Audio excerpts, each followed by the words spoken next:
गुनाहगारी में कब तक एक दफा मुझे कह दे कि या अल्लाह गलती हो गई माफ कर दे, तो जमीन से लेकर आसमान तक तेरे काली रात की तरह गुनाहों को ऐसे साफ करूंगा कि तेरे बदन पे मच्छर के पर के बराबर गुनाह बाकी न रहे। अब इंसान सोचता होगा कि चले अल्लाह बहुत गुनाह माफ कर देते हैं, लेकिन मेरे गुनाह तो बहुत ज्यादा है, शायद मेरे माफ नहीं होंगे। अल्लाह मजीद फरमाते हैं, सुने, अल्लाह फरमाते हैं,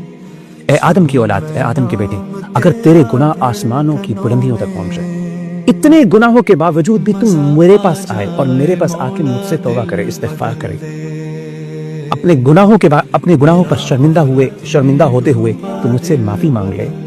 गफ़रतु लका वला उबाली, मैं वो सब के सब गुनाह माफ कर दूंगा और मुझे कोई परवाह नहीं। एक आंसू निदामत का अल्लाह के गजब को और जहन्नम की आग को ठंडा कर देगा, एक आंसू,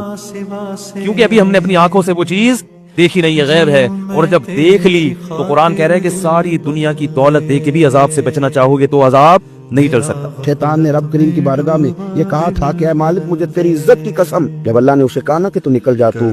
मरदूद है, तो उसने कहा मुझे तेरी इज्जत की कसम, जब तक इनके जिस्मों में रूह बाकी है मैं इन्हें गुमराह करता रहूंगा। रब करीम ने फरमाया, सुनो इब्लीस, अगर तू ये कसम उठाता है कि तू जब तक इनके जिस्मों में रूह है इन्हें गुमराह करता रहेगा, तो फिर मुझे भी अपनी इज्जत और जलाल की कसम, ये जब तक मुझसे माफी मांगते रहेंगे मैं इन्हें माफ करता रहूंगा।